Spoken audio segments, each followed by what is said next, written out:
Если бы в России не были загнаны в подполье независимые медиа, одним из главных событий декабря этого года стал бы митинг, прошедший 8 декабря в Курске. Поводом для протеста стала отмена ежемесячной выплаты в 65 тысяч рублей тем жителям Курской области, кто лишился жилья. Таких, по официальным данным, более 110 тысяч человек. Сегодня обсудим протесты и вообще в целом происходящее в Курской области.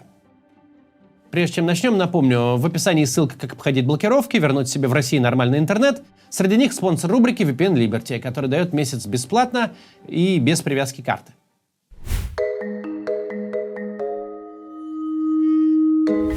Итак, о протестах. Упомянутые выплаты лишившимся жилья в Курской области выдавали совсем недолго, лишь с февраля по декабрь этого года. Хотя люди потеряли дома еще в августе 24-го.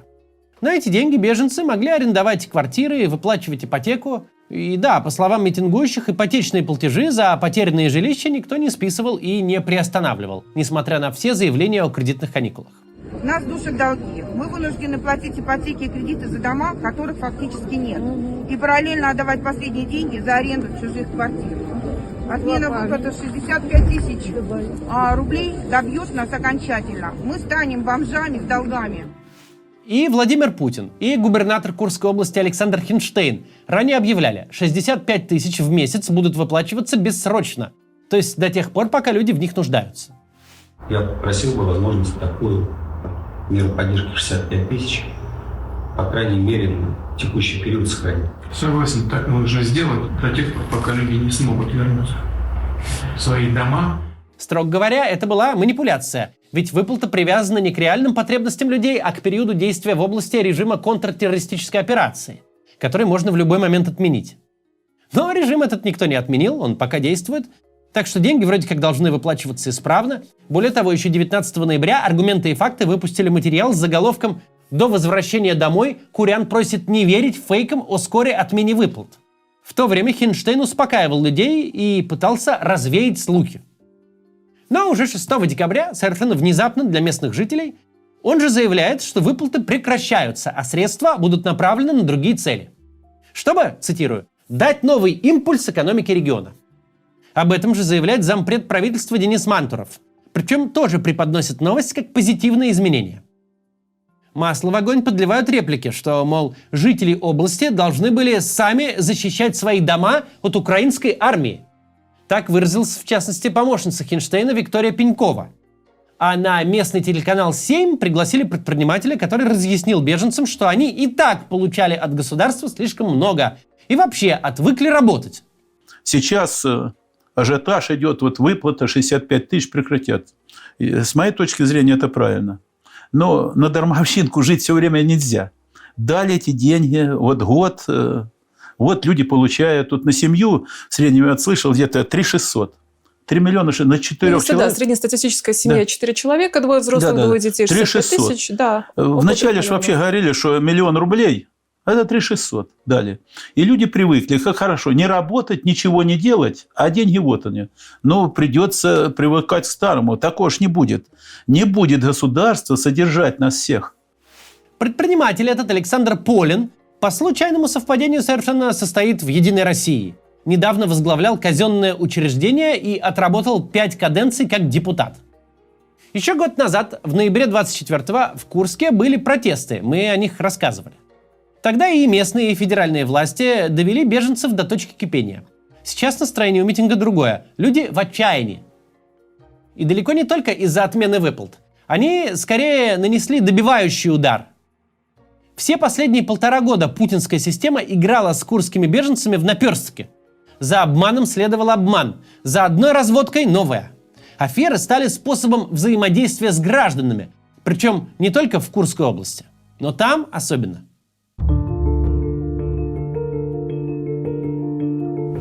У путинской системы и Путина лично наблюдается весьма специфичное отношение к боям на территории Курской области. Эти события стали отдельным сюжетом, будто бы никак не связанным со специальной военной операцией, любимым путинским детищем. И прежде чем перейдем непосредственно к проблемам местных жителей, рассмотрим один пример, который демонстрирует разницу между отношением к воевавшим в Украине и в Курской области. Российские военные, прошедшие бои под Курском, не обладают преференциями, какие положены участникам СВО. Потому что они участники КТО, не специальной военной, а контртеррористической операции. У них другие выплаты, иные льготы для семей.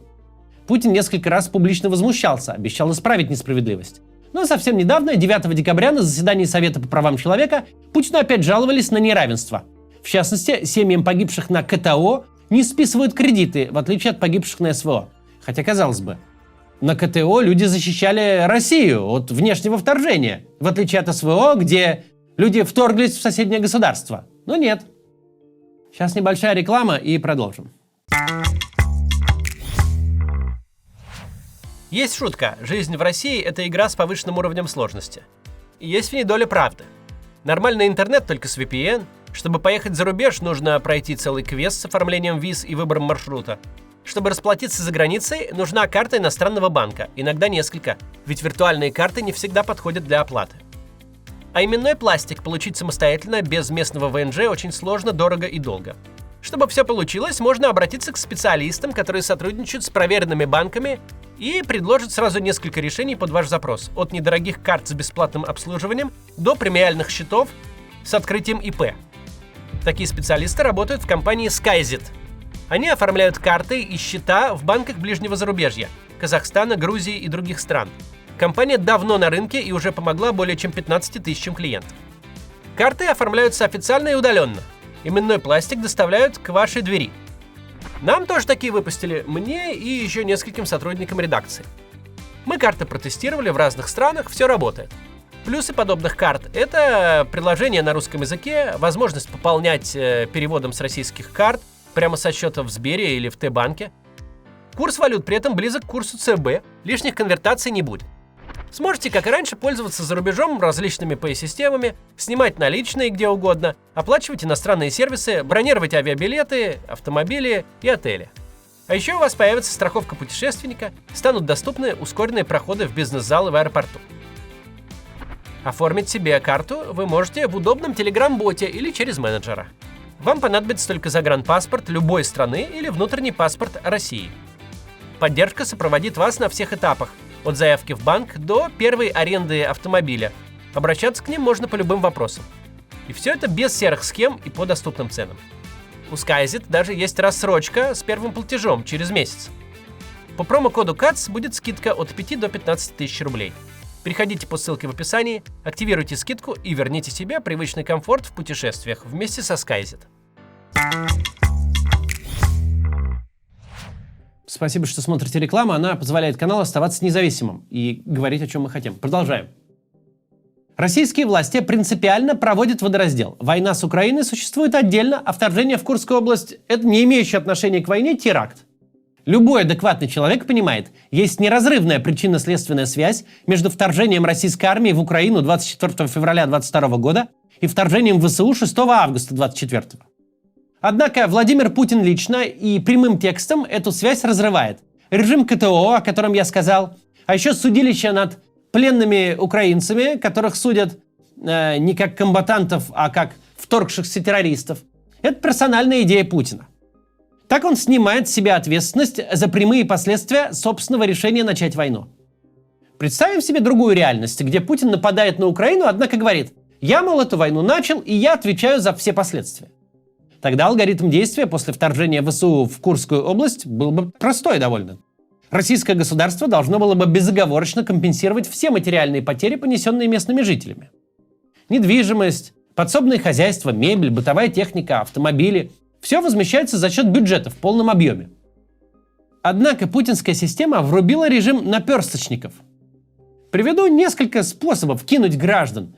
В действительности их куда больше, но тут просто несколько, чтобы вы понимали, как все работает. Во-первых, стали мухлевать с границами. Власти сделали вид, будто у нас тут боевые действия по технологиям позапрошлого века, когда есть локализованное поле боя, а территории вокруг остаются нетронутыми. Будто не изобретены еще ни дальнобойная артиллерия, ни авиация, ни ракеты, ни дроны. Российские власти признали разрушения на ограниченной территории, где типа были бои. А вот жителям соседних деревень, которые были сметены, например, в ходе артиллерийских дуэлей, вроде как ничего не положено, их дома непонятно почему куда-то делись. Война путинская тут вообще ни при чем. Во-вторых, мухлюют с датами. Согласно постановлению правительства Курской области номер 635, власти признают право на полноценную компенсацию только за теми жителями, кто оформил права собственности по договору купли-продажи не позднее 24 февраля 2022 года. А что если гражданин купил дом или квартиру в Судже 25 февраля, ну или там в марте 22-го? Тогда ему государство ничего не должно. Сам, мол, виноват. Видел же, что началась специальная военная операция. Российская армия пошла брать Киев. Значит, должен был предусмотреть, что через 2,5 года ВСУ возьмут Суджу. Конечно, это противоречит путинской же логике, будто СВО и КТО – это не связанные явления. Но логика всегда такая, что пострадавшие должны остаться ни с чем. Также в документах прописали, что владельцам 2 и более жилых помещений компенсируют только за одно из них. В России часто бывают ситуации, когда родители, построившие дом себе, строят еще один для детей. А система говорит: «Ишь ты, буржуи, 2 дома у них было. Обойдетесь». В-третьих, при оценке стоимости ущерба власти придумали 2 разных понятия. Дом разрушен и дом разрушен полностью. Для чиновников это не одно и то же. Таков один из способов занизить реальные потребности пострадавших. В-четвертых, власти ввели целевые выплаты на съем жилья, но сумму предусмотрели смехотворную. Стандартно 20 тысяч рублей, а для многодетной семьи 40. А главное, порядок назначения прописали так, чтобы получить деньги на съем могли совсем немногие. В результате в реальной жизни большинство беженцев арендуют жилье за счет ежемесячной выплаты в 65 тысяч. А ее отмена вынудит людей вернуться в клоповники, так называемые пункты временного размещения, а то и на улице оказаться. Ну и, наконец, самая главная афера, которая даже удивляет своей простотой. Для назначения компенсации в форме жилищного сертификата нужно, чтобы разрушенный дом осмотрел оценщик. Однако ряд районов Курской области до сих пор закрыт. Кое-где и сейчас рвутся снаряды и летают дроны. Соответственно, никакой оценщик выехать на место не может априори. В каких-то случаях оценку проводят с помощью аэрофотосъемки. Это ноу-хау, которое лично презентовал Хинштейн, но не везде. Поэтому процедура назначения компенсации просто не запускается. Оценщика нет? Нет. Ну и гуляйте. Сертификаты на новое жилье получили абсолютное меньшинство нуждающихся. Наверняка члены «Единой России» в основном. Но зато ипотеки люди платить продолжают. Наверное, кроме членов «Единой России». Вишенка на торте – прямая речь главы Курской области Александра Хинштейна. Государство все 100% расходов на себя не возьмет. Мы не компенсируем разрушенную баню. Не потому, что мы не хотим этого сделать, а потому, что нам предстоит, вы представьте, сколько сел, поселков, дорог всего уничтожено. Школы, больницы, поликлиники, магазины, аптеки, дома ваши. Мы за счет чего это все будем восстанавливать? А у нас еще и СВО продолжается. А СВО высокотехничное, нам надо землю освободить. А у нас, извините, каждый снаряд стоит денег. С такой уверенностью, главное, говорит, как что-то само собой разумеющееся. Мы не компенсируем вам 100%. Так-то людям, пережившим психотравмы, вынужденным начать жизнь с чистого листа из-за войны, которую вы, мудаки, развязали, вообще-то бюджет должен компенсировать не 100, а хотя бы 150%. А еще сфигаль, понимаешь, государство должно отвечать, понимаешь, за уничтоженную баню. Нет, понятно, что для функционера «Единой России» баня – это учреждение для культурного отдыха, сами понимаете кем. Но в деревнях люди строят бани, чтобы там мыться. На самом деле, если по пунктам перечислить прям все шулерские приемы системы, то сегодня мы не закончим.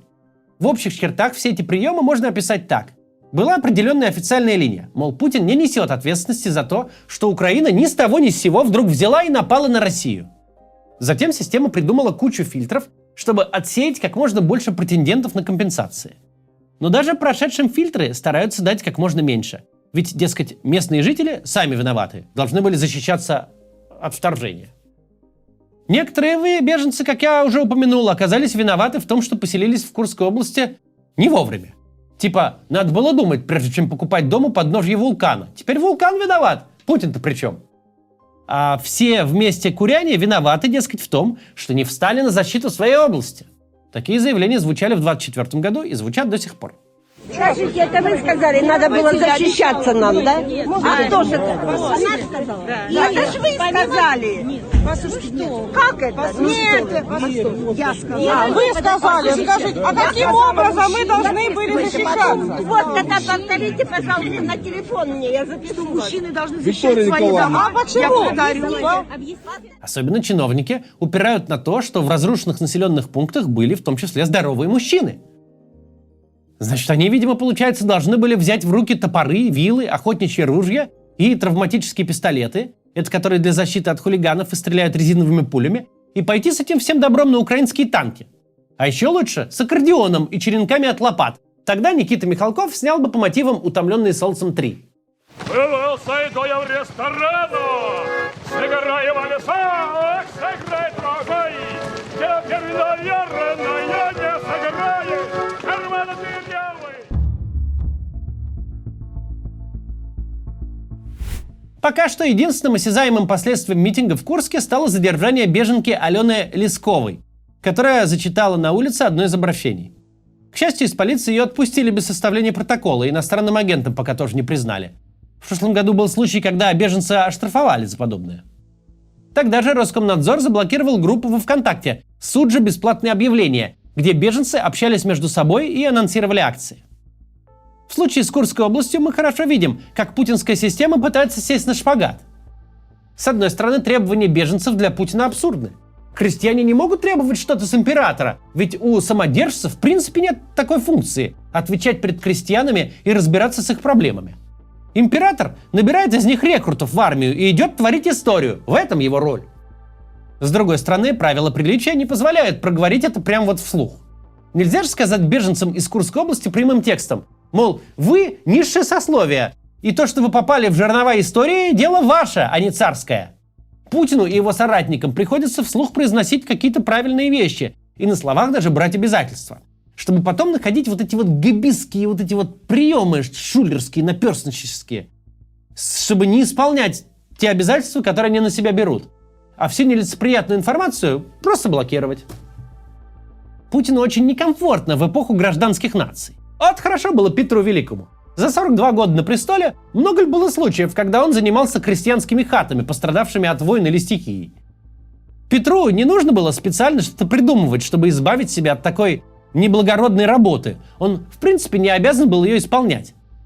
А вот Путину приходится обеспечивать себе царственное положение через хитровыебанное крючкотворство. Эдакий бюрократический царизм получается. Примеры мы видели не раз. Что-то похожее случалось во время наводнений в Оренбургской области. Нельзя было сказать пострадавшим прямо и открыто: государство вам ничего не должно, идите нахрен. Потому начался юридический мухлёж вот этот вот, чтобы свести к минимуму число получателей компенсации. По сути, вся путинская система именно об этом. Не заявляет так уж в лицо россиянину, что он тут бесправный подданный, но потихоньку пишет такие законы и постановления, чтобы гражданин становился подданным де-факто. Ну и как-то исподволь пытается подвести его к такой мысли. Например, сейчас официоз снова взялся за декабристов. Дескать, они преступники, которые покусились на государственный порядок, который с крепостным правом и неограниченным самовластием. Хорошая новость здесь в том, что как бы глава государства ни старался, ни на 300, ни на 200 лет назад он Россию не утащит. На описанном шпагате сидеть можно какое-то время, но не бесконечно. Из габиста-афериста царя не выйдет. До завтра.